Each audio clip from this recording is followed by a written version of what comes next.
마태복음 5장에서 7장은 예수님께서 산상에서 말씀하셨다 해서 산상보훈, 산상수훈 이렇게 말이죠. 그리고 본문 5장 1절에서 12절까지의 말씀은 8가지의 복을 산상에서 가르쳐 주셨기 때문에 산상팔복이라 이렇게 말합니다. 산상보훈은 예수님께서 설교하신 모든 설교의 요약이며 인간윤리의 최고봉이라 이렇게 말을 해요. 그래서 산상보훈은 그리스도인의 황금률입니다. 일본의 하천풍원이라는 사람은 산상보훈은 모든 종교의 서복이라 이렇게 말을 했고, 주석과 흑기는 산상보훈은 수백 개의 보석으로 꾸며진 왕관이다 이렇게 말을 했으며, 또한 롤록은 산상보훈은 하나님의 나라의 대헌장이다 이렇게 설파를 했어요. 이 교훈은 하나님의 나라 시민이 어떻게 살 것인가를 가르쳐주는 그러한 윤리적인 교훈이고, 그 속에 복음이 담겨져 있는 황금유리와 같습니다. 그래서 유명한 문필가였던 톨스토이는 성경이 다 없어진다 해도 이 산상보훈은 절대 없어지지 않는다 이렇게 말을 했어요. 인도의 위대한 민족 지도자였던 마하마트 간디는 인도의 독립을 위해서 영국과 싸우다가 2338일을 감옥에서 보낸 사람이에요.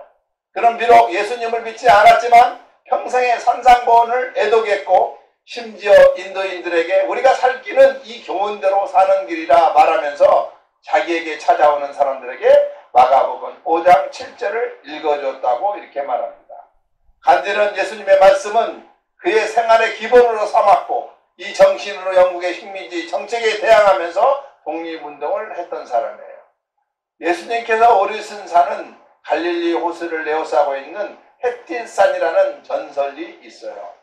성지순례를 다녀오셨던 그런 목사님들의 얘기를 들어보면은 갈릴리 바다 서북쪽 가버나움 근처에 예수님이 친히 올라가셔가지고 8가지 복을 가르쳤다 해서 그 산을 팔복산이다 이렇게 부르고 있다 하는 거예요. 이 팔복산에는 팔복을 기념해서 팔각으로 지어진 팔각 예배당이 있는데, 천장은 팔각으로 되어 있고 그 한 면마다 8가지 복을 차례로 기록하여 놓았다 그렇게 말을 합니다. 그래서 그 예배당에 있으면은 8가지 복 가운데 서 있는 것 같은 느낌을 받는다 이 말이에요. 예수님이 공생애를 시작하시면서 맨 먼저 하신 말씀은 제자를 삼으신 거죠. 그리고 그들을 복음의 일꾼으로 훈련시키셨던 그러한 일이었어요. 산상교훈의 설교가 예수님께서 친히 택해 세우신 제자들에게 주는 교훈의 핵심이라고 이렇게 말할 수가 있습니다. 그러나 이 설교가 다만 제자들만을 상대로 온 것이 아니라는 것을 우리가 알 수가 있어요. 오늘 우리 모두에게 주신 말씀이 이 말씀입니다.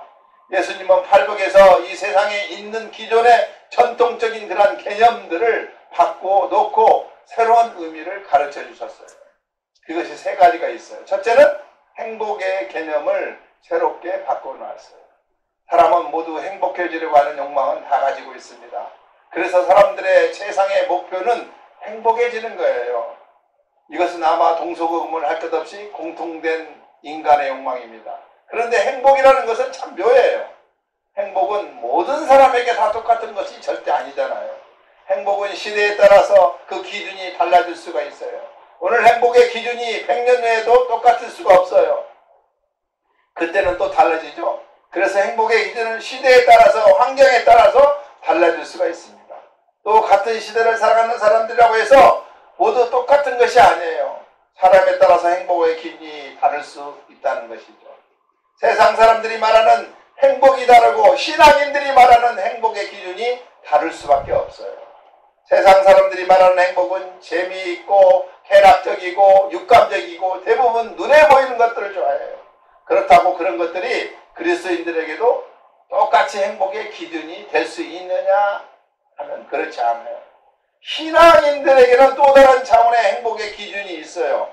신앙인들이 말하는 심령이 가난한 것, 마음이 온유한 것, 애통한 것, 경건한 생활 등은 세속적인 사람들에게 참 재미없는 것들이에요. 이것은 세상 사람들에게 행복과는 너무나 거리가 먼 매력 없는 그런 것들이에요. 그러나 우리에게 참 기쁨의 근원이 되기도 하죠. 오늘 팔복 가운데 예수님은 영원 불변하는 행복의 기준을 저희들에게 가르쳐주고 있죠. 이 8개의 행복을 보면은 한 가지 공통점이 있는데 그것은 모두가 마음의 복을 말하고 있어요. 이 세상에서 변하지 않고 녹슬지 않고 없어지지 않고 누가 뺏어갈 수 없는 복이 있다면 그것은 분명히 마음의 복입니다. 이것이 최고의 복이에요. 사람들은 모두 보이는 복을 말하고 만져지는 그러한 복을 말하고 화려한 복을 말하고 있지만 그것들은 잠시 후면은 변해버리기 쉬운 그러한 것들이에요. 오래가지 못해요. 극히 일시적인 거예요. 모두들 그것을 찾다가 실망한 사람들이 우리 주위에 많이 있고 실패한 사람들이 얼마나 많이 있습니까? 예수님이 이 땅에 오셔서 가르치신 교훈 중에 이 산상수훈이 가장 심오한 교훈이라고 하는데 이 말씀 속에 강조한 복이 바로 이 마음의 복을 강조하고 있어요. 두 번째는 보상의 개념을 새롭게 정립하셨음을 볼 수가 있습니다. 오늘 우리들이 신앙생활 하면서 이 보상에 대해서 오해를 많이 하고 있어요. 사람들은 보상하면 모두 물질적인 것으로 생각하는 경향이 있잖아요. 축복하면 또 물질적이고 보이는 것을 생각하려는 그냥 경향이 있어요. 그래서 한국교회나 한인 이민교회에서 가장 큰 문제로 지적되고 있는 것이 바로 이 기복신앙입니다. 오늘날 성도들이 신앙생활을 하면서 이 복을 너무 많이 기대하고 있어요. 부흥회를 한번 했다면 복받아라는 말을 너무나 많이 해요. 그러면 또 성도들은 참 좋아해요. 그래서 복받으라는 말이 너무나 많이 남발되고 있음을 볼 수가 있습니다. 그런데 복은 그렇게 받으라고 해서 주어지는 것이 아니에요. 복은요, 복을 받을 만한 생활이 뒷받침이 되어야 복을 받을 수가 있어요. 우리는 여기서 복을 말할 때 몇 가지 생각할 것이 있어요. 하나는 복을 하나님보다 더 소중히 여기면 안 된다 이 말입니다. 하나님보다 복을 더 생각하면 그 신앙은 기복성 신앙으로 빠져버리고 말아요. 그 신앙은 무속신앙의 차원을 넘지 못하게 되고 말아요. 복을 주시는 하나님보다 복 자체를 더 중히 여기면 큰 문제가 있어요. 그래서 돈 버는 일보다 하나님께 예배드리는 주의를 우리가 소중히 지키는 일이 가장 우선이에요. 또 복을 모든 물질로 이해하면 안 되는 것이죠. 산상수훈은 바로 그 점을 바로잡아주고 있는 그러한 귀한 말씀이에요. 팔복을 보면은 진정한 복이 무엇인가를 말씀하고 있습니다. 심령이 가난한 자는 복이 있나니 천국이 저희의 것입니다. 얼마나 멋있는 보상입니까? 어떤 사람이 세상에서 마음을 비우고 쾌락을 물리치고 경건하게 살았어요. 그랬더니 그에게 보상이 주어졌어요. 어떤 보상이 주어졌는지가 하면은 천국이 주어졌다는 거예요. 그러면 이것이 얼마나 정말 멋진 축복이라고 여러분 생각하고 있습니까? 이것 말고 더 소중한 복이 이 세상에 과연 어디 있겠어요? 세 번째는요, 미래의 개념을 새롭게 정립해 주셨어요. 사람에게 가장 중요한 문제는 미래의 문제입니다. 미래는 사람에게 주어진 가장 고상한 자본이 미래예요. 그래서 미래는 희망이죠. 그런 희망적인 미래가 없는 인생은 가장 불쌍한 존재라 이렇게 말합니다. 사람은 미래가 불투명하면 우선 살아갈 힘을 잃어버릴 수밖에 없어요. 사람은 지극히 미래적인 존재예요. 그렇다고 반드시 미래만 있다고 해서 사라지는 것은 아니에요. 그 미래에는 내세도 있어야 하는 것이죠. 이 내세는 더 중요한 문제예요. 사람들이 이 세상을 생각 없이 살아가니까 살아가니까 그렇지 좀 더 조용히 앉아가지고 우리의 인생을 우리가 생각하고 죽음을 생각하고 종말을 생각하면은 그렇게 아찔해질 수밖에 없다는 것이죠. 왜냐하면요, 이 내세 문제가 걸리기 때문에 그래요. 지금 죽어가고 있는 사람에게 가장 큰 문제가 여러분 무엇인지 아십니까? 그것은요, 병의 문제가 아니에요. 먹는 문제도 아니에요. 바로 이 내세 문제일 거예요. 내세 문제만 해결되면 병은 문제가 되지 않아요. 죽을 병이 들었다 하더라도 그렇게 절망하지 않아요. 왜냐하면 내세의 문제가 시원스럽게 풀렸기 때문에 그래요. 예수님은 여기서 복을 새롭게 정립해 놓으셨습니다. 심령이 가난한 자는 행복하다 이렇게 말씀하고 있어요. 왜냐하면 천국이 저의 것이기 때문에 그렇다는 거예요. 얼마나 자신만만합니까? 지금 죽어가 있는 사람에게 천국이 훤히 보인다고 한번 여러분 생각해 보세요. 얘 죽음이 두렵겠어요? 지금 한참 뛰어가고 있는 마라톤 선수에게 꼬린지점이 눈앞에 보인다고 생각해 보세요. 그 사람이 중도에서 포기하겠어요? 천국 없는 기독교가 무슨 힘이 있겠습니까? 천국 없는 종교가 무슨 의미가 있겠어요? 천국 없는 예수를 믿어야 됩니까? 팔복의 결론은요, 천국을 약속하고 있는 거예요. 12절에 기뻐하고 즐거워하라. 하늘에서 너희의 상이 클미라. 이렇게 기록하고 있어요. 그렇습니다. 천국 없는 기독교는 상상할 수가 없어요. 왜냐하면 천국은 기독교의 생명이기 때문에 그렇습니다. 그런데 문제는 이 천국이 없는 사람이 문제죠. 없으니까 죽는 이야기만 하면 불안하고 중풍에 걸리면 사람들이 지레 겁을 먹을 수밖에 없어요. 그 마음에 천국도 없고 보상 기대도 없고 사모함도 없이 싸늘하고 냉랭하고 온기라고는 하나도 없는 그러한 마음에서 무슨 힘이 나오고 어떠한 그러한 기쁨이 나올 수 있겠습니까? 사랑하는 여러분, 우리 모두에게는 천국이 약속되어 있음을 믿으시기 바랍니다. 아멘. 그렇다면 무엇이 문제일 것 같아요? 더 이상 무슨 아쉬운 것이 우리에게 있겠습니까? 힘을 내시고 믿음 안에서 승리하는 저와 여러분이 되시기를 주님의 이름으로 축원드립니다. 오늘 본문 1절에 예수께서 무리를 모시고 산에 올라가 앉으시니 제자들이 나온지라. 설교자가 예수님 자신이에요. 우리 예수님은 이 세상에서 그 어떤 선지자보다도 모세보다도 더 위대하신 분이에요. 예수님은 하나님의 아들이시기 때문에 그렇습니다. 우리는 이 세상에서 가장 위대한 분이시고 이 세상에서 가장 위대한 설교자이신 예수님의 말씀을 듣게 되는 것이 큰 행운이에요. 누구에게 설교하셨어요? 무리를 모시고, 그렇습니다. 제자들에게만 설교한 것이 아니고 무리들에게, 모인 회중에게 설교를 했다는 거예요. 산상보훈의 그 부분인 7장 28절을 보면은요, 예수께서 이 말씀을 마치심에 무리들이 그 가르치심에 놀래니 그랬어요. 이 설교가 제자들에게 주신 설교만이 아니라 무리를 대상으로 했으며 더 나아가 이 설교가 간접적으로 온 세상에 증거되기를 의도하신 거예요. 그러므로 본문의 주님의 말씀은 오늘날 예수님을 믿는 전 성도들에게 주시는 천국의 대헌장이요 기독교인의 윤리의 황금률이라 이렇게 말합니다.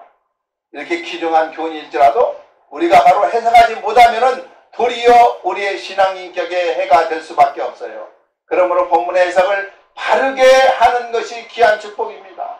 먼저 산상보훈의 진수는 크고 위대한 영적 원리를 나타내는 거예요. 또한 많은 부분이 시적인 표현으로 쓰여져 있기 때문에 일반 산문과 같이 해석하면은 도리어 본 뜻에 반하는, 큰 뜻에 어긋나는 복잡한 해석이 나올 위험이 있어요. 가령 애통하는 자가 복이 있다, 이 구절을 시적으로 해석하지 않으면은 가슴을 치며 슬퍼하는 것 자체가 복이 되어버리는 우스꽝스러운 해석이 될 수가 있다는 것이죠. 다시 한번 1절입니다. 예수께서 무리를 모시고 산에 올라가 앉으시니 제자들이 나온지라. 여기서 우리는 먼저 예수님이 자기를 쫓아다니는 무리를 모시고 갑자기 산으로 올라가시는 주님을 발견할 수가 있어요. 왜 그랬을까요? 그것이 산상설교를 이해하는 기초가 되는 것입니다. 마태복음 4장의 마지막 23절 이하에 보면은 쉽게 예수님의 행동을 문맥상으로 우리가 이해할 수가 있는 내용이 나와요. 즉 예수님이 공생애를 시작하시면서 가르치시고 전파하시고 고치시는 그 사역을 감당하셨는데 그에 대한 소문이 온 수리아까지 퍼졌다고 성경은 그렇게 증거하고 있어요.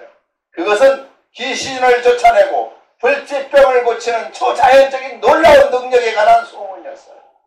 특별히 24절 보면은요, 그의 소문이 온 수리아에 퍼진지라. 사람들이 모든 앓는 자, 곧 각색병과 고통에 걸린 자, 귀신 들린 자, 간질 나는 자, 중풍병자들 데려오니 저희를 고치다 이렇게 했고, 그 범위가요 갈릴리와 데가볼리와 에루살렘과 유대와 요단강 건너편이라고 한국을 보면은 얼마나 예수님의 소문과 인기가 대단한가를 짐작할 수가 있어요. 마치 지금 BTS 같이. 그렇다면 무엇 때문에 이 많은 무리들이 나사렛에 살았던 한 청년에게 쫓아왔었을 것 같아요. 왜게하라? 천국이 가까웠느니라. 이 말씀을 들었기 때문에 온 것입니까? 아니에요. 병 고치는 기적 때문에 왔어요. 4장 24절 이하에 보면은 말씀의 진리보다는 병 고치는 기적 때문에 그들이 예수님을 따랐다고 기록하고 있어요.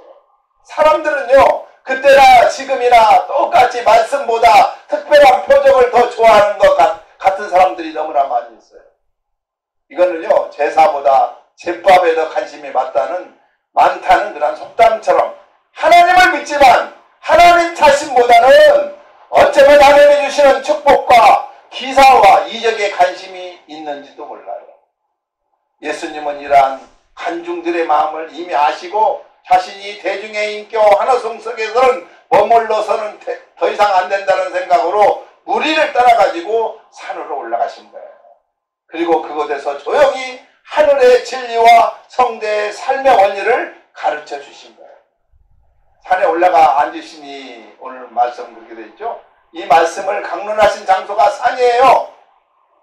기독교는 산과 밀접한 관계가 있죠. 에덴 동산은 바로 인류의 조상 아담이 살았던 것이요. 그리심산은 축복의 산이요. 신의 산은 뭔산입니까? 모세가 십계명을 받은 산이죠. 호렙산은 모세가 소명을 받은 산이고요. 갈렙산은 뭡니까? 엘리야가 바알신과 대결하여 이긴 산이고, 모리아산은 아브라함의 아들 이삭을 제물로 바친 것이 모리아산이에요. 후에 예루살렘 성전이 세워진 산이요. 갈보리산은 예수님이 십자가를 지신 산이고, 감난산은 예수님이 승천하신 그런 산이에요. 산은 하나님의 계시의 터전이에요. 예수님이 산으로 올라가셔서 천국의 대헌장을 선포했을 것입니다. 산에 올라가면은요, 세상 만사를 잊어버리고 초월하게 돼요. 저도 미국 처음 왔을 때 한국에 놓고 온 것이 생각나가지고 살 수가 없어요. 산에 갔어요. 기도원에 처박다 보니까 목사 되라고 하더라고요. 세상의 시기와 증오, 고통과 번민, 허위와 무질서를 떠나 진리의 산봉우리에서 자신을 보면은요, 다시 한번 새로운 감정, 진실된 감정으로 자신을 볼 수 있기 때문에 그래요. 또한 산에 올라가면은요, 전부를 한꺼번에 볼 수 있잖아요. 그린피스 산 정상에 올라가 보세요. LA 저녁이 딱 보여요. 인생은 아는 데 있어서 먼저 인생 전부를 볼 줄 알아야만 합니다. 전체를 보지 않고 부분만 보고 속단하기가 힘들어요. 그 어떤 것도 그렇습니다. 정치도 경제도 산업도 우리들의 사업도 전부를 함께 볼 줄 알아야만, 부분만 볼 때 문제가 생겨요.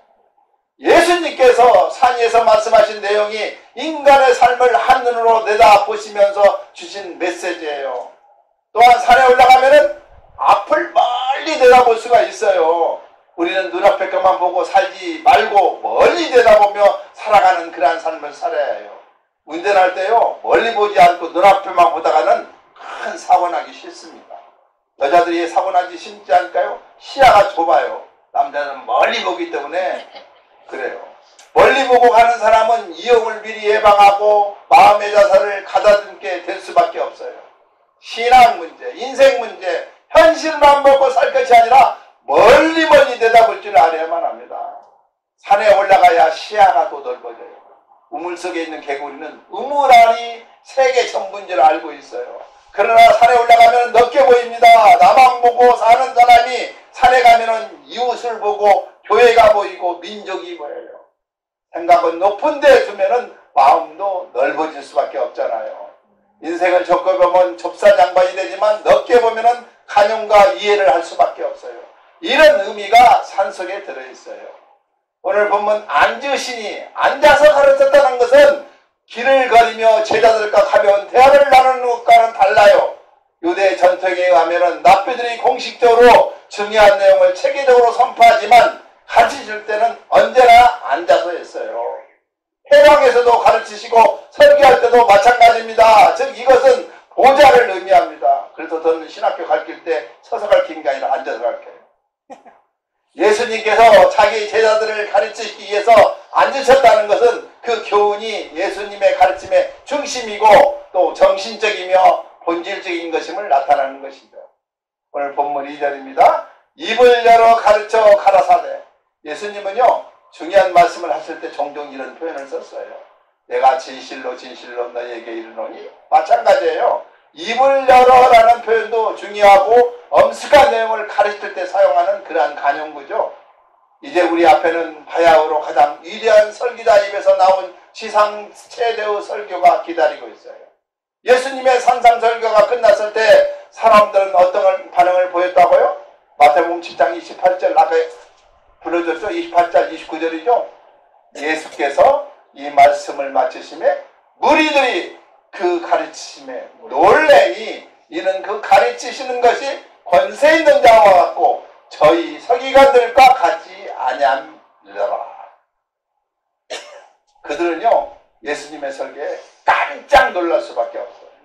사람들은 예수님의 권세 있는 가르침에 완전히 압도를 당하고 만 거예요. 오늘 우리에게도 똑같은 은혜가 이 시간 있기를 소망합니다. 입을 열어 가르쳐 가라사대. 여기서 입을 열었다는 말은 단순히 입을 벌리는 행동을 나타내는 것이 아니에요. 헬라 어원에 입을 열어라는 말 속에는 두 가지 뜻이 있어요. 첫째는 엄숙하고 장엄하며 권위 있는 그런 말을 묘사하는 것이죠. 사도행전 8장 35절에 보면요. 빌립이 입을 열어 이 글에서 시작하여 예수를 가르쳐 복음을 전하니 이렇게 되어 있어요. 빌립이 에도피아 내시에게 성경을 가르치는 기사가 나오는데 이때 입을 열어 가르쳤다고 이렇게 기록하고 있어요. 사도행전 10장 34절에 베드로가 입을 열어 가로되 내가 참으로 하나님은 사람의 해모를 취하지 아니하시고. 베드로가 고넬료의 가정에 초대되어서 복음을 가르쳤는데 이때도 입을 열어 가르쳤다고 말합니다. 즉 권위 있는 가르침을 나타날 때 입을 열어 가르친다 이렇게 말을 해요. 길을 가르칠 때 입을 여는 것은 아니에요. 둘째는 한 개인이 자기의 마음을 열어서 정성을 다 쏟을 때 사용하는 그러한 단어예요. 다시 말하면 가르치는 사람과 가르침을 받는 사람의 간격이 없이 친숙하게 깊숙이 가르칠 때 사용하는 말이 그 말이에요. 그 당시 예수님은요 오른발같이 쓸 제자들에게 자기의 마음과 또한 뜻을 다해서 가르쳤다 이란 뜻이 돼요. 그렇다면은 오늘 저와 여러분 우리들 또 이 말씀을 받는 자세가 진지하고 마음을 활짝 열어 우리의 마음밭 옥토의 뿌리를 내려야 할 줄 믿으시기 바랍니다. 여기서요 가르쳤다는 단어를 한번 생각해 보세요. 2절에 가르쳤다는 단어가 바로 이 미완료 시제입니다. 쉽게 표현하면 예수님의 산상설교가 계속적으로 제자들을 통해서 가르쳐 내려왔다 이런 의미예요.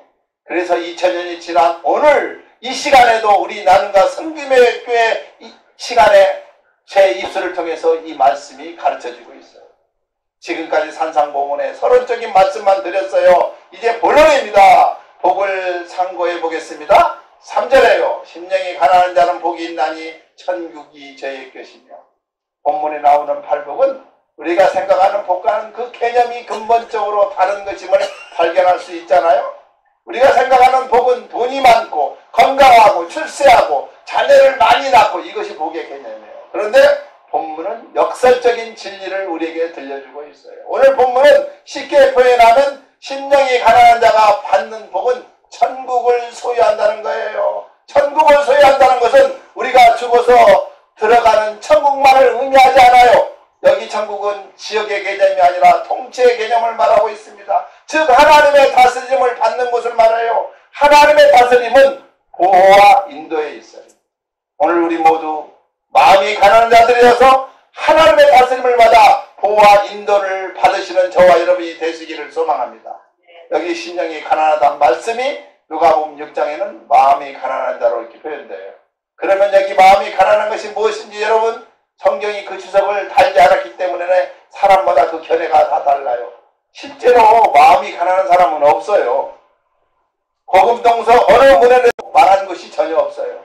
집이 가난하다, 아니면 나라가 가난하다, 아니면 그 사회는 문화와 지식이 빈곤하다 이런 말은 할 수 있지만 마음이 가난하다는 말은 애매모호한 말이 틀림이 없어요.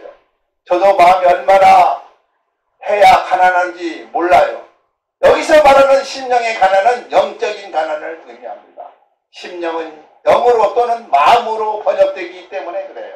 만약 예수님이 심령을 빼고 가난한 사람이 복이 있다고 말씀하시면 이스라엘 백성들은 기뻐했을 거예요. 왜냐하면 그때는 착취를 당해가지고 모든 백성들이 다 가난했기 때문에 그랬어요. 그런데 여기서 심령이 가난한 자가 복이 있다는 이 선포는 이스라엘 백성들의 요구와는 전혀 다른 내용을 말하고 있어요. 저들이 고대하고 기다리는 메시아는 정치적으로 로마 제국의 통치에서 자유와 독립을 가져다 줄 수 있는 사람이야 했던 것이었어요. 사실 예수님의 제자들도 이러한 시각으로 예수님을 보았던 사람들이에요. 뿐만 아니라 이스라엘 백성들은 가난해서 부여를 줄 수 있는 메시아를 원했던 사람들이었어요.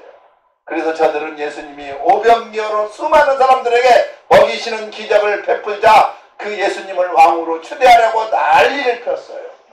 주님은 가난한 자가 천국을 소유할 수 있다고 말씀하지 않았습니다. 오직 심령이 가난한 자만이 천국이 저의 것이라고 말씀하고 있어요.